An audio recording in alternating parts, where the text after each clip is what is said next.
3 mistakes every beginner makes when they start wrestling, especially if they're a jiu-jitsu dude that's just been trained in the guard, and then they're like, oh, maybe I should learn to do double legs so that if I ever actually get in a fight on the street or something, I can use jiu-jitsu and not just pull guard like an idiot. He clips him behind the head. That's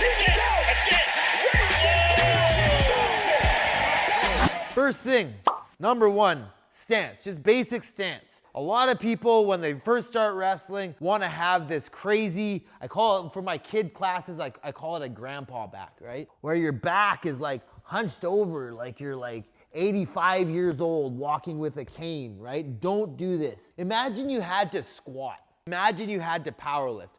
Wrestling and powerlifting have a lot in common as far as like what muscles you're using and how your body and should be organized and structured. Imagine you had to squat and you're gonna do your squats like this. Your back is gonna be gone, bro. You're gonna be wrecked. Low back is toast. Same thing like squatting, we squat like this. So I pretty much want that same exact posture. I want my butt down. I want my head up. I want my back as straight as possible. Striking stance is long or longer, depending on the striking art you're doing. Muay Thai is a lot closer. Wrestling is actually a lot more like Muay Thai stance. It's not as long. My feet are front to back, a lot closer together, facing forward. Head is up, not down. I don't want to be like this. I want to be like this. The last little bit, dinosaur arms, right? I don't want my arms way out here like this, reaching, easy for people to grab me and manipulate me. I want to keep my arms to myself. Okay, you should be pretty close to the ground, close enough that you can touch the ground. Otherwise, people are going to get in on your legs quite easily. You don't want your head facing the ground like this. If the top of your head is facing your opponent, they're going to be able to snap your head down to front headlock really easily. You want to keep your head up. You don't want your back bended forward too much because it puts your head out in front of your feet. Again, you're gonna get snapped down quite easily. But you don't wanna stand too tall either, right? You don't wanna be way up here.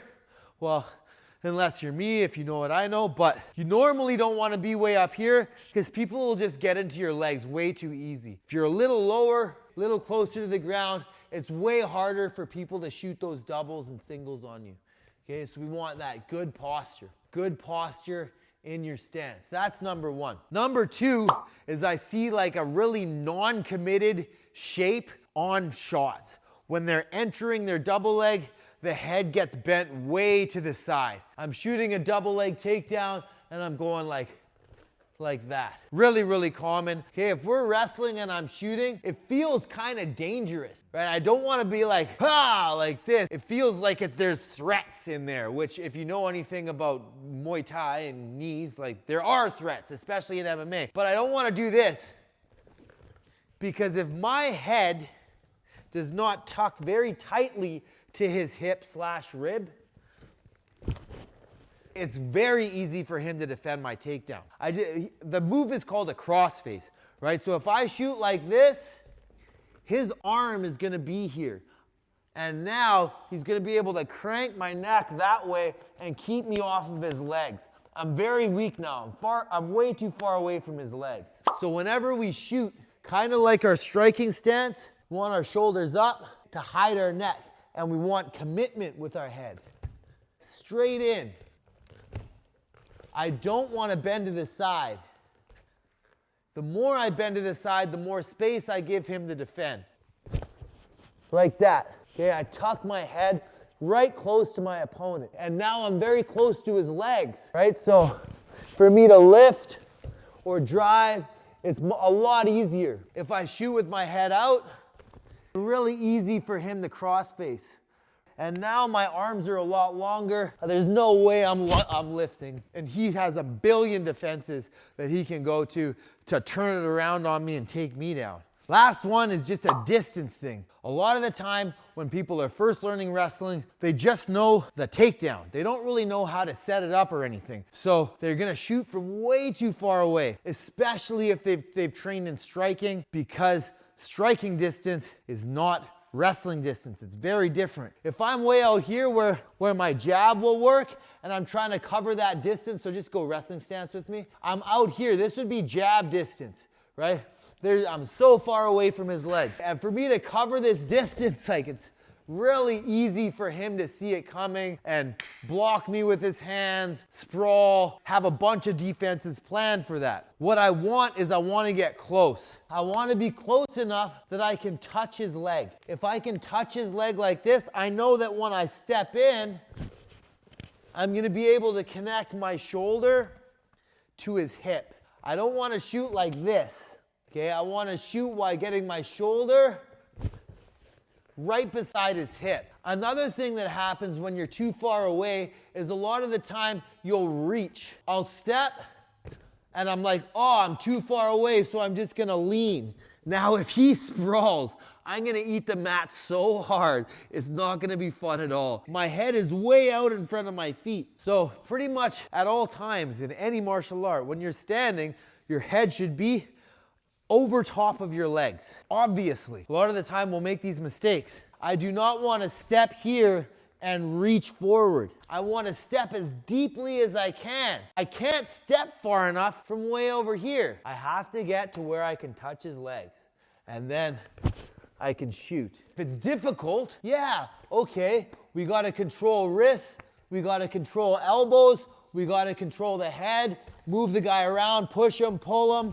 Boom, entrance. It's very difficult to just shoot naked, like nothing is happening, and then I just go, ha, double leg, right? He's gonna see that coming. It's much easier if I'm moving him around a little bit, right? I get my hands on him, I push him, oh, check the leg, oh yeah, I did, you can get it, boom, I'm right there. We wanna shoot from a close distance. If you can't touch the leg with your hand from where you are, you can't shoot. Okay, so number one, we have good posture. We're not too tall, our legs aren't too far apart, our feet organized like this, we're bending down, our hip is low, our head is up, our shoulders are up, our head is over top of our legs. This is good wrestling position. Arms are not out and extended, they're in, elbows are close to the body. Number one, good posture, good stance. Number two, commit to your shots. If you're gonna shoot, you might as well give it your all. If you do this like half-assed, like, I kinda want it, but I kinda don't, you won't get it, okay? So you have to shoot like nothing bad could happen. And then, as soon as you get a reaction, just react to the reaction and keep going, keep chaining off. But if you shoot like this, you're gonna get into a situation where you have almost no offense that you can chain to it. You're just gonna run into a heavy crossface and probably screw your neck up. Number three, do not shoot from too far away. Get close, be patient, get close, be close enough that you can touch the guy's leg. And this is much easier to do if you're willing to use your hands to grab his arm, to grab his head, to push on his shoulder, move him around a little bit, and then your shot will be much easier to time. Don't stand way out in space and try to like cover this huge gap, and then when you do cover it, have your head way in front of your feet, you're gonna end up just sprawled out on your belly. Obviously, this is a horrible position to be in. Okay, guys, I hope that helps. If you guys are struggling with anything specific, any specific area of MMA that you want me to cover, please leave a comment and always like and subscribe. Peace out.